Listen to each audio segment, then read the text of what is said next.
Besides the usual ways to begin, we have also some peculiar and specific attacks that can be really useful in some places in the score. For instance, first of all, let's see what we call the continuous attack, or we can say also the continuing attack. What does that mean? It means, for instance, when you have a passage with 3-4 notes in a row, quite fast and played together with a slur, like also a triple, a double, or a triple acciaccatura, okay, is very useful to conduct those passages with a moving on gesture, not just a steady movement on the spot, but just continuing the movement of the notes.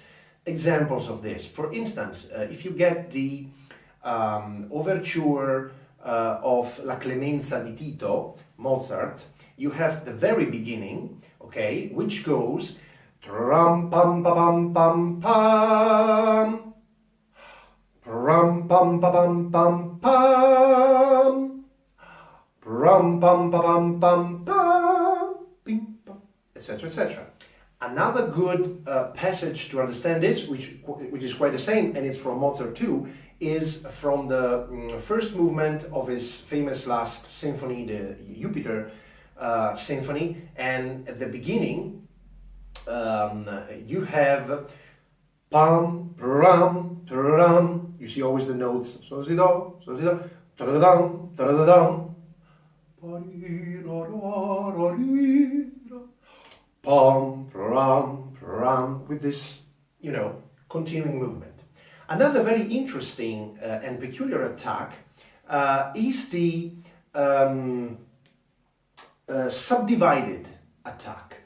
The subdivided attack is very useful when, for instance, you have a small note on the upbeat and immediately followed by another one on the downbeat, on the beat, and you want with your gesture to lay stress on the upbeat note. So you don't want that note to be fast and maybe a little bit confused with the downbeat, but you want a clear distinction between the two. Then if you want to show it with your hands, you can just subdivide the gesture downbeat, because you from upbeat you subdivide it. Another good example, always from the Jupiter Symphony first movement, just right after the beginning, when you get the pam pam pam pam pam pam pam pam pam pim pam pam pam pam pam pam pam. So this movement can just say to the orchestra, well, be careful, because I want I don't want it, just speeding it up a little bit. No, I want clear distinction.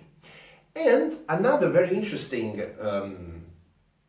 attack is we can say anticipated attack, or even held back attack. What does it mean? Well, for instance, if you have a situation of piano or pianissimo, and it keeps being piano, pianissimo, and then all of a sudden you have a forte, fortissimo, maybe also with an accent on the first note of forte, so you want an effect of kind of, bursting out. You want to pa, and a really exploding sound and a difference of dynamic. Well, you can get it by this kind of anticipation of the movement. For instance, like this, you're conducting a 4/4 very piano, and you go for the downbeat. Once again, 1, 2, 3, 4, and 1. So you prepare, you anticipate a little bit the downbeat, and when it comes down, you have an explosive movement that tells the orchestra to play from piano and nothing, pam, you can open it. An example could be the Coriolano, that of course can be conducted and performed with a normal tam, pam. Of course you can do that. But if you really want something coming out so clearly from that, you can conduct it with, for instance, this anticipation. You can do pa, pam, pa, pam. You can really tell the orchestra, now we are there, and pam. This is possible, and it's really helpful for that effect.